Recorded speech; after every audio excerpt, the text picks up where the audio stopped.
if anybody has heard me talk about this yet. How many people have heard this talk on the historical critique of the early Islam? Have any of you heard this? Okay, a few of you. This is going to be new for most of you. It was new for me back in 1994, so I have been working with this material for over 100 years. Back in 1994, I was studying here at School of Oriental African Studies. I thought I knew everything about Islam, and I was studying under the tutelage of Dr. Gerald Hotting. Dr. Gerald Hotting was head of department at that time in 1994 at SAINS. And he started introducing some new material that I'd never heard before, some new historical findings that were coming out that not only upset everything I had heard about Islam, but it upset the Muslims in the class as well. There are about 20 Muslims in the class of around 50. And within 2 weeks, all the Muslims had left except two. Many of them slamming the door as they left. They were so upset with what they were hearing. Now, some of that material I'm going to introduce tonight. You need to hear it. It's important.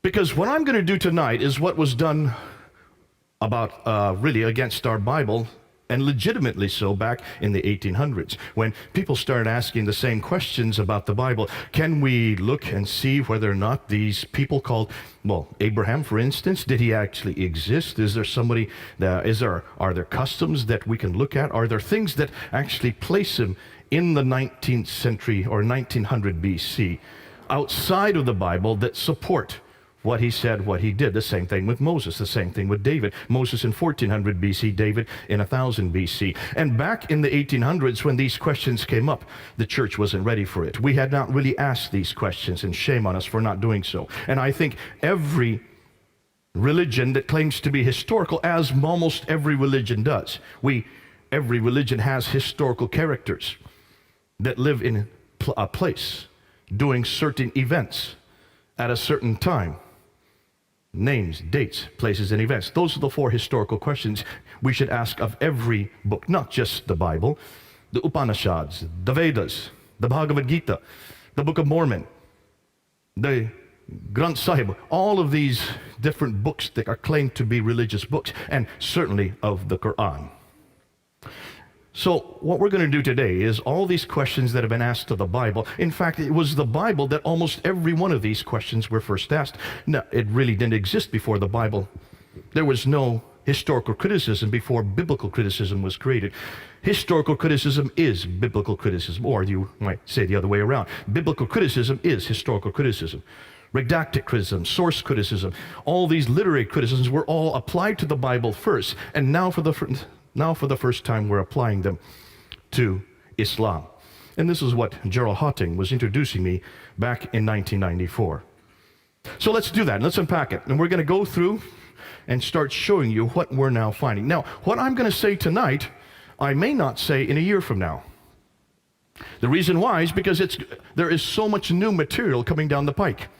Even when I gave this talk in California in 2013, there is much that I've now improved, many things that are moving on, because we're coming across so much material on Islam that we didn't know about even 2 years ago or 3 years ago. So let's open it up and let's talk about what we're talking about. Well, let's say the first thing that every Muslim will say is, and they all agree with this, is that Muhammad is the last and greatest prophet. I don't think there's any Muslim that would say any different other than maybe your liberal Muslims. They would also say the Quran was his revelation sent down only to him between 610 and 632.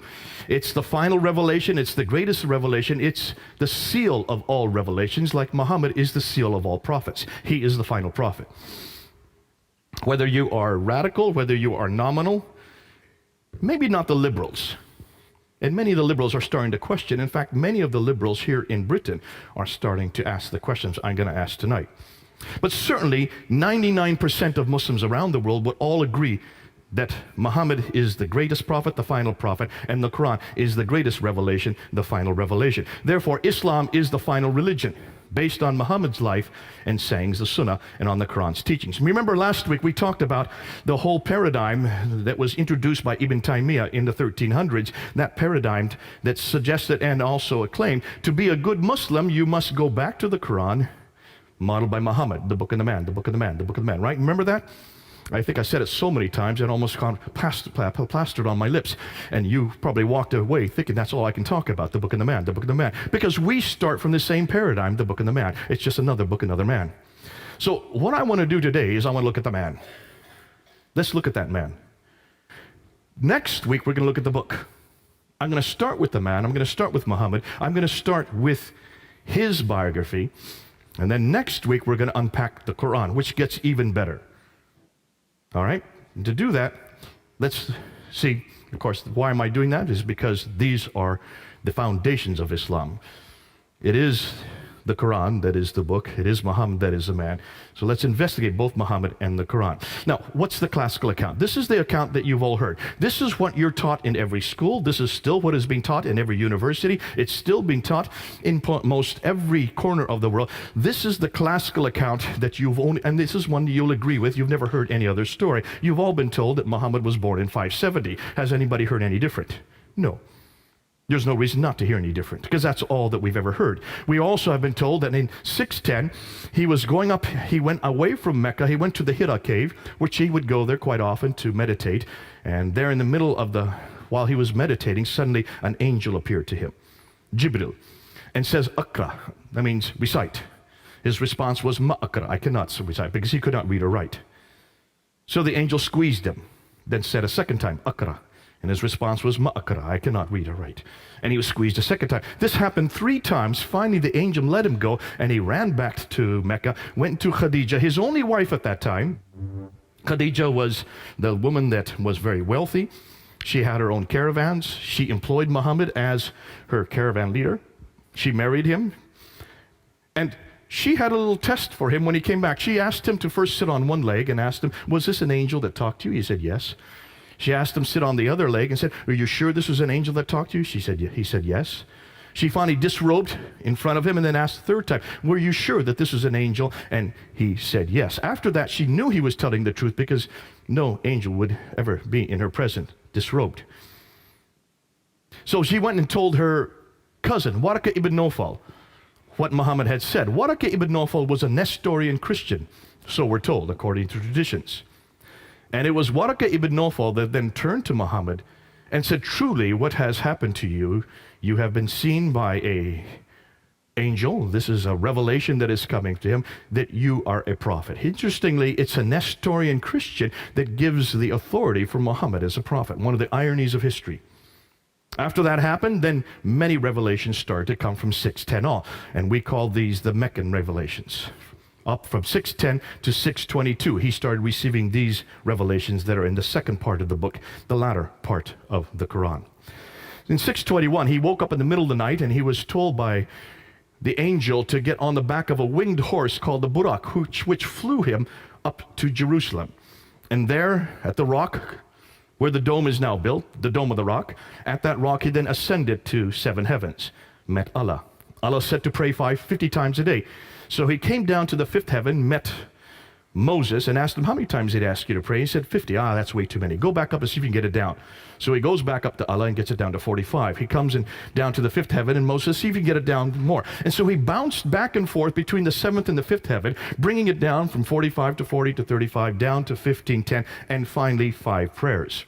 Once he got it to 5 prayers, then Moses says, fine, go on back down to earth, which he did. Which is one of the another ironies of history, that the reason why Muslims pray 5 times a day is because of Moses. Isn't that fascinating? And this all happened in 621. Am I changing the story, or have you all heard this story?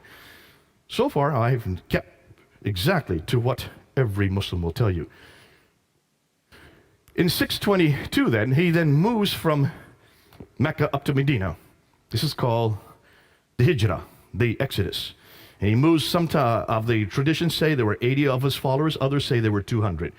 Nonetheless, he had a small group of men and women that he moved with, called the Hijrah. He moves up to Medina, and then the reason why he goes to Medina is because the Ansar, the natives of Medina, they were having problems with the Jews who controlled all the commerce.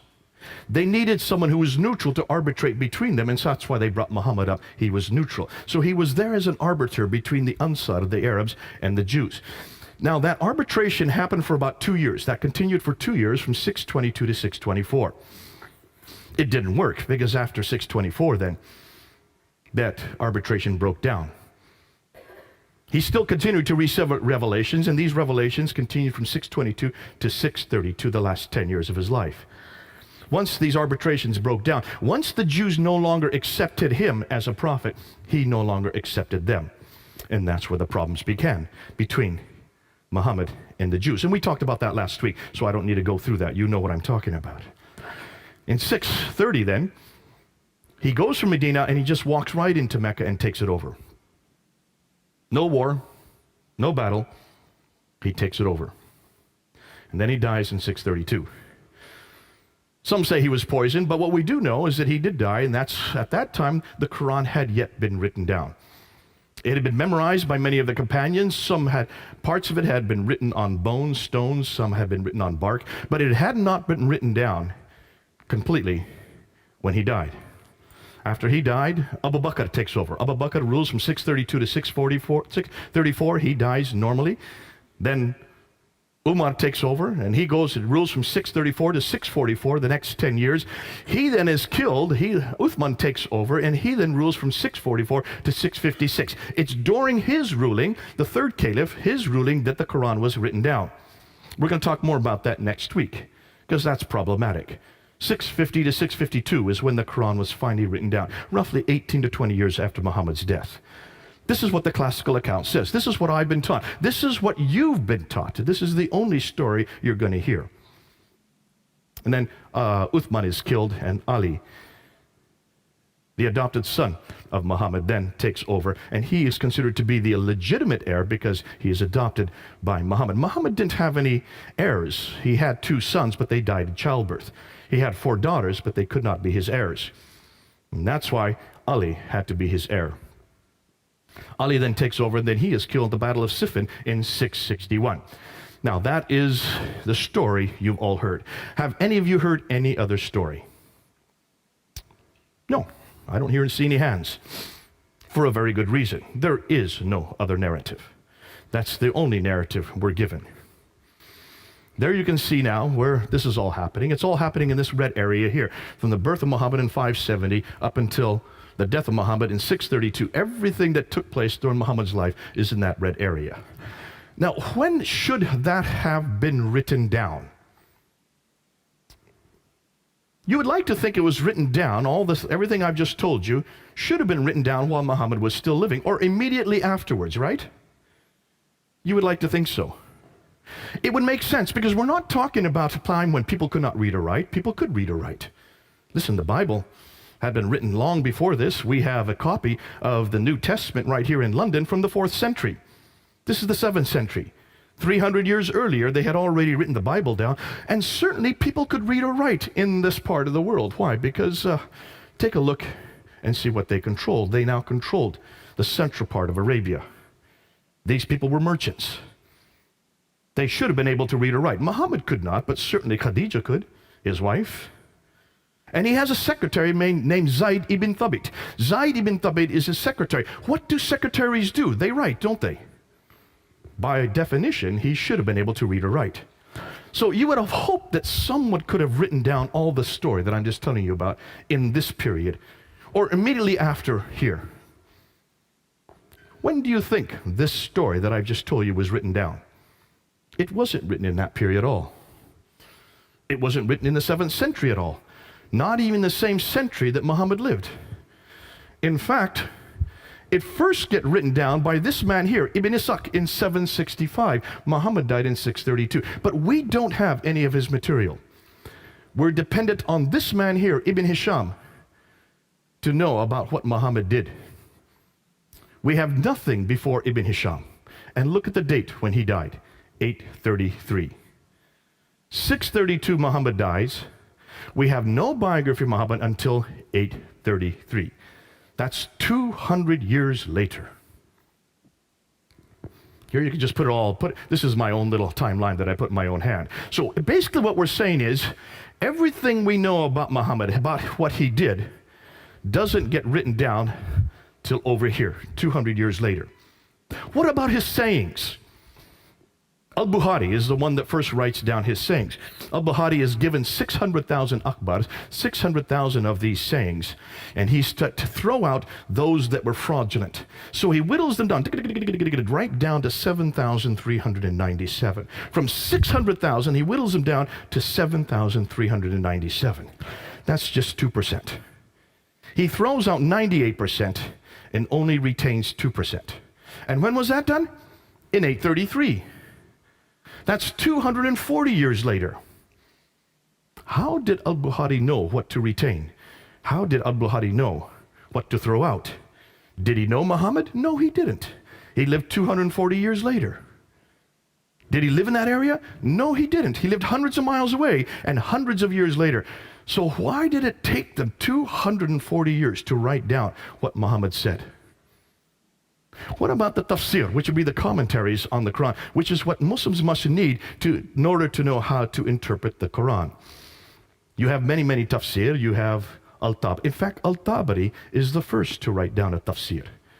Take a look at his date. 923. That's the 10th century. 300 years later, because Muhammad died in 632. It takes him 300 years to write the first commentaries on the Quran down.